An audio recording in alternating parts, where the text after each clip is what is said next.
Reversing lifestyle inflation can help your finances out a great deal. But what if there was a way to stop lifestyle inflation even before it starts? In the medical field, it is widely known that preventing a sickness or disease is preferable to trying to treat or reverse one. Similarly, if you can stop lifestyle inflation before it starts, you'll be in a much better position for a healthier, happier budget. Here are 5 tips that you can use to look out for and ultimately stop lifestyle inflation before it starts. 1. Know what lifestyle inflation is. We've gone over what lifestyle inflation is briefly, but to get a better understanding, let's look at what inflation means. Inflation is essentially the lowering of the purchasing power of a currency due to the rise in the cost of goods and services.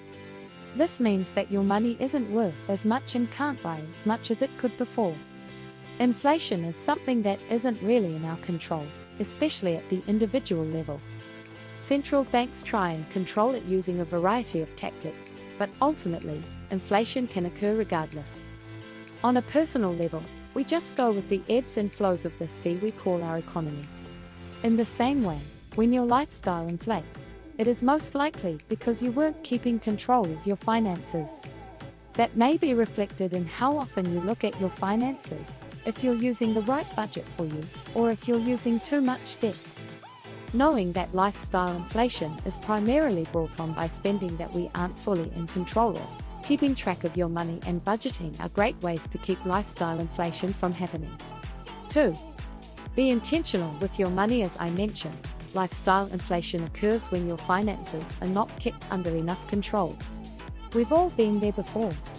That shiny new 4% raise starts being reflected on our checks and it gives us some breathing room. We relax a little too much and stop paying so much attention to what we're spending. The way to combat that is to be more intentional with your money. Usually, you are notified that you will be getting a raise at least one pay period in advance. Standard raises usually aren't something that you just all of a sudden notice on your check. Use this couple of weeks to plan what you want to do with your raise. Be intentional with your new money. Do you want to put it toward debt? Do you want to save it? Maybe you want to add a little bit to your dining out budget. Decide on this before you get your raise to put yourself in a great spot, even if it is deciding to spend a little bit more money. There's nothing wrong with intentionally deciding to spend more money on something. Remember, inflation is something you can't control. Your decision to intentionally put money towards something is a decision you can control. If you're going to spend money, go. 3. Spend on what you value. Have you ever felt guilty about spending money, even if it was something you needed or would impact your life in a positive way? You can say goodbye to that feeling if you spend money on what you value. Spending money on what you value has a couple of benefits that you might enjoy. For one, it gives you permission to spend money on what you know will be of value to you. When you give yourself permission to do something, you no longer have to feel guilty about it. Secondly, spending money on what you value will keep you from spending money on what you don't value. It's a lot easier to budget and keep control of your money if you're not spending it on the things that don't matter to you. This directly affects lifestyle inflation. To get this one done, think about what really makes you happy. If material things make you happy, that's fine. I recommend you focus on experiencing and not things, though. These tend to have a higher reward. I like to have people ask themselves 3 questions. What is most important in my life? Is it family? Faith? Is there a tie between a couple of different things? What do I enjoy spending my money on? Do you like spending money on food? Vacations? Upgrading your computer? It's worth noting that you'll want to avoid the things that give you a small rush and then it fizzles out. What do you like to spend money on that gives you that lasting effect? What do I enjoy spending my time on? What would you do if you had unlimited time? I like to spend time watching old movies, so I don't mind spending money on them. It also helps that they are generally cheap. Figure out what you value to guide you in your spending. This is a natural defense against lifestyle inflation. 4. Ignore your raises. I don't know about you, but in the past, I've been guilty of a line of thinking that looks similar to this. I just got a $4,000 raise at work, so that means I can now afford a brand new $20,000 car. There goes that raise for 5+ years. Have you done something similar? Also, think about when you do get a raise at work.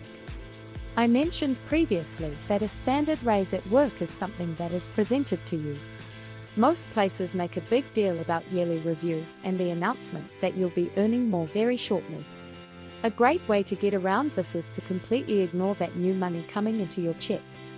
If you were making ends meet before and don't really need the money, it's safe to not include it with the rest of your earnings.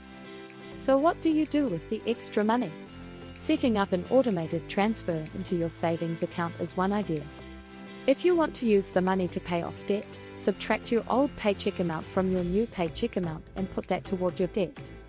You can either add it to any automatic payments you make to your debt or set up an additional payment. Out of sight, out of mind. 5. Hang out with people that have similar values. It's really hard to not spend money around people who like to spend money. Have you had friends who always want to go out to party, spending a ton on alcohol while they're out? It's very hard to keep up with and maintain that sort of lifestyle. Just in general, it's hard to let go of the mindset and need of keeping up with Joneses. Now, imagine if you were friends with the Joneses. To be clear, I'm not saying you should definitely drop any of your friends who you think might be detrimental to your finances. However, it is important to maintain a relationship with people that do spend like you do and value similar things. Take a look at the friends you have and hang out with. Can you hang out with the ones who like to spend money less and get together with the friends who have similar values than you more? Another thing I recommend doing is just talking to your friends that help inflate your lifestyle. If they are true friends, and I bet they are, they will understand if you have a conversation with them about not spending so much money. After the conversation, some of your friends that hinder your ability to stave off lifestyle inflation may become friends that actually help you avoid it. It's worth a shot. The best defense is a good defense. Lifestyle inflation can be reversed if you notice that you've succumbed to it. However, like football and so many other things, the best defense for fighting this is a good defense. Recognizing lifestyle inflation and preventing it are key. Don't fall into the trap of keeping up with the Joneses. Keep your life simple and true to you. Carve your own path and find your own way. Staying in control your finances, and you'll notice that the unintentional shift with lifestyle inflation will be a thing of the past.